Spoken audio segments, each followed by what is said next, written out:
नमस्कार, मैं अभिषेक और आप देख रहे हैं UP news 24/7 news bulletin.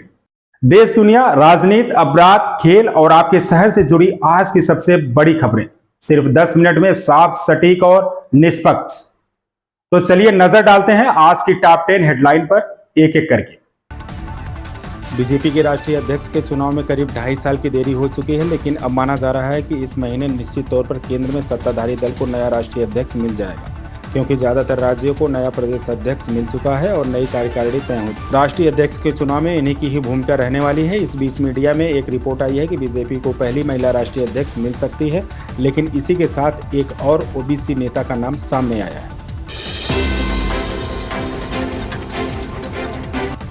Pahalgam में आतंकी हमले के बाद भारत और पाकिस्तान में रिश्तों के बीच तल्खी बढ़ गई थी। भारत ने ऑपरेशन सिंदूर के जरिए न सिर्फ पीओके में आतंकी शिविरों को तबाह किया, बल्कि पाकिस्तान के भीतर घुसकर मिसाइल अटैक किया। पाकिस्तान के साथ द्विपक्षीय क्रिकेट को लेकर सरकार का रुख पहले से ही साफ है। भारत की क्रिकेट टीम न तो पाकिस्तान जाकर मैच खेलती है और न ही पाकिस्तान क्रिकेट टीम के भारत दौरे की अनुमति है। प्रधानमंत्री नरेंद्र मोदी ने त्रिनिदाद एंड टोबैगो में भारतीय समुदाय को संबोधित करते हुए पीएम कमला प्रसाद बिसेसर को बिहार की बेटी बताया। उन्होंने कमला प्रसाद के बिहार के बक्सर स्थित पैतृक जड़ों का उल्लेख किया। 2 दिन की यात्रा पर त्रिनिदाद एंड टोबैगो पहुंचे प्रधानमंत्री नरेंद्र मोदी ने यहां लोगों को संबोधित किया। पीएम मोदी ने त्रिनिदाद एंड टोबैगो की पीएम कमला प्रसाद बिसेसर को बिहार की बेटी बताया। उन्होंने कमला प्रसाद बिसेसर के बिहार के बक्सर में स्थित पैतृक जड़ों के बारे में बात की। जेडीयू के कार्यकारी अध्यक्ष संजय झा ने कहा कि बिहार विधानसभा चुनाव में विकास ही मुख्य मुद्दा होगा ऑपरेशन सिंदूर में। उन्होंने विश्वास जताया कि बिहार विधानसभा चुनाव बाइपोलर होने जा रहा है। जेडीयू के कार्यकारी अध्यक्ष संजय झा ने एनबीटी संवाद में कहा कि ऑपरेशन सिंदूर चुनाव का मुद्दा नहीं है और बिहार विधानसभा चुनाव में काम ही मुद्दा होगा। उन्होंने कहा कि बिहार चुनाव बाइपोलर होने जा रहा है। इंडिया गठबंधन के वोट का जो भी दायरा हो, लेकिन हमारी सरकार में सभी समुदायों का वोट रहा है, लोकसभा चुनाव में और उससे पहले भी।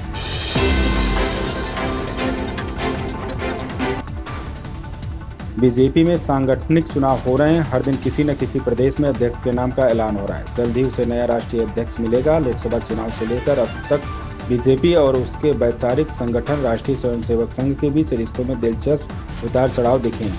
दोनों का रिश्ता कई मामलों में जटिल भी है। हालांकि अब सांगठनिक चुनाव में संघ की पूरी पकड़ साफ दिख रही है।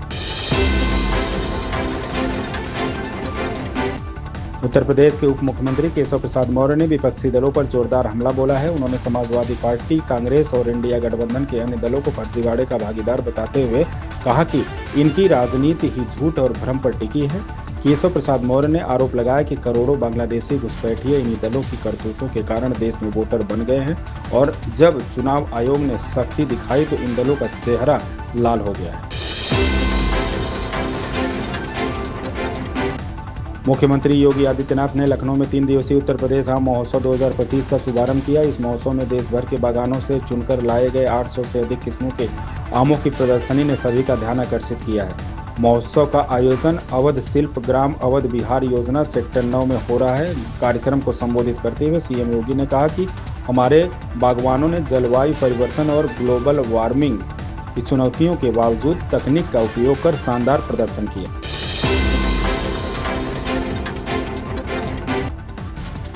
उत्तर प्रदेश में शिव भक्त साल की सबसे पवित्र यात्रा कांवड़ यात्रा का बेसब्री से इंतजार कर रहे हैं, लेकिन यात्रा शुरू होने से पहले ही राजनीति शुरू हो गई है। इस साल सावन का महीना 11 जुलाई से शुरू हो रहा है और इसी दिन से कांवड़ यात्रा भी शुरू हो जाएगी। इसमें बोल बम के जयकारों के साथ शिव भक्त सैकड़ों किलोमीटर पैदल यात्रा कर भगवान शिव को गंगा जल अर्पित करेंगे। उत्तर प्रदेश में पूर्वांचल से लेकर पश्चिम तक कांवड़ यात्रा कहां पर निकलेगी।